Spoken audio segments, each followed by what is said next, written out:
नमस्कार दोस्तों, हमारे चैनल के अंदर आपका स्वागत है। दोस्तों, अगर आप भी माँ दुर्गा के भक्त हैं तो कमेंट बॉक्स के अंदर जय माँ दुर्गा लिखें और वीडियो को लाइक जरूर करें। दोस्तों, नवरात्रि का दोस्तों प्रारंभ बड़े ही धूमधाम के साथ मनाया जाता है। नवरात्रि में 9 दिनों में अवधि में माँ दुर्गा की विशेष पूजा अर्चना और उपाय किए जाते हैं। माँ दुर्गा की उपासना में दोस्तों हमें कुछ बातों का विशेष ध्यान रखना चाहिए, जिससे माता लक्ष्मी आपसे प्रसन्न हो और माँ भगवती को आप क्या चढ़ाएं क्या नहीं चढ़ाएं, ऐसी उलझन हमेशा भक्तों के मन के अंदर बनी रहती है।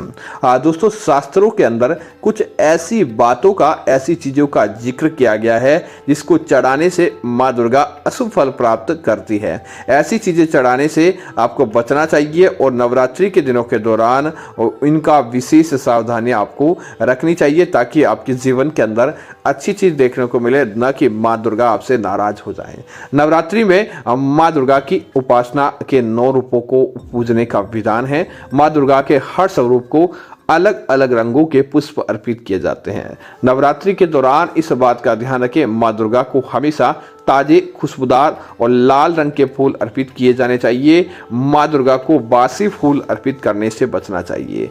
माना जाता है कि अगर आप बासी फूल अर्पित करते हैं तो इससे आपके घर का परिवार का कारण परेशानियों से घिर जाता है और आप खुद बासी भोजन या बासी चीज या बासी कपड़े भी ग्रहण नहीं करते, तो किस प्रकार से माँ दुर्गा को बासी फूल चढ़ा सकते हैं। दोस्तों, नवरात्रि की पूजा के अंदर लाल रंग के पुष्पों का इस्तेमाल किया जाता है। इसी के साथ ही नवरात्रि के दौरान माँ दुर्गा को कनीर, धतूरा, हरसंगार, मदार और बेल इत्यादि के फूल भी अर्पित नहीं करना चाहिए। ऐसा करने से भी माँ दुर्गा की नाराजगी आपको झेलनी पड़ सकती है। कई लोगों को पता नहीं होता, जैसे धतूरा, हरसंगार, बेल, मदार आदि भोलेनाथ को चढ़ाए जाते हैं, शनिदेव को चढ़ाए जाते हैं, लेकिन माँ दुर्गा को इस प्रकार के पुष्प चढ़ाने से आपके जीवन के अंदर मूर्खता आ सकती है। ऐसा काम आपको भूल कर भी नहीं करना चाहिए। दोस्तों, इसी तरह बात करें तो पूजा पाठ के अंदर अक्षत अर्थात कि चावल का विशेष महत्व है। मान्यता है कि कोई भी पूजा या अनुष्ठान बिना अक्षत जिसे कहा जाता है, जिसका कभी भी क्षय नहीं हो, बिना पूरा नहीं होता। पूजा में अक्षत को विशेष महत्व है। तो नवरात्रि की पूजा के दौरान माँ दुर्गा की पूजा में उन्हें अक्षत या चावल अर्पित करते समय इस बात का विशेष ध्यान रखें कि वह टूटे हुए नहीं हो, अर्थात कि खंडित न हो। माँ लक्ष्मी को अर्पित करने से पहले, माँ दुर्गा को अक्षित करने से पहले उन्हें आप गंगा जल के माध्यम से शुद्ध भी कर देते हैं, तो आपको उसका 2 गुना लाभ मिलता है। दोस्तों, नवरात्रि में हर दिनों के दौरान माँ दुर्गा को उनके विशेष चीजों का भोग लगाया जाता है। ऐसे में नवरात्रि के दिनों के दौरान इस बात का ध्यान रखें, माँ दुर्गा को सात्विक चीजों का भोग लगाए।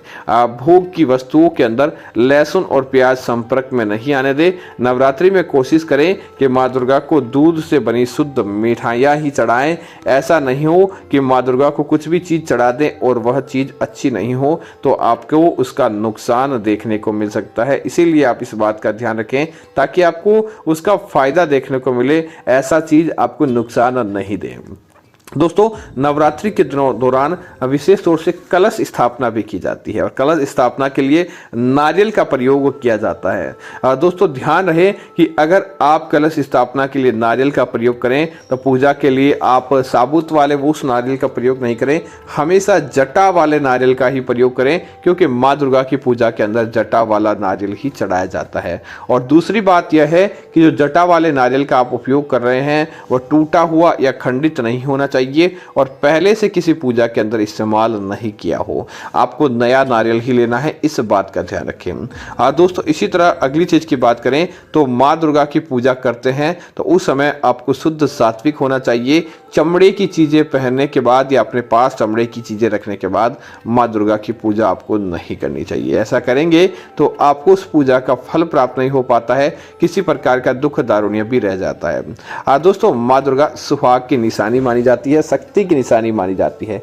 तो माँ दुर्गा की पूजा आप विशेष तौर से ध्यान रहे कि कभी भी आप करें तो केवल सफेद रंग के महिलाएं विशेष तौर से ध्यान दें कि आप लाल चटक रंगों के कपड़े पहनने के बाद ही माँ लक्ष्मी की पूजा करें, या आप चटक आकर्षक रंगों के कपड़े पहने। ऐसा नहीं कि केवल आप काले रंग के कपड़े पहने या केवल आप सफ़ेद रंग के कपड़े पहने।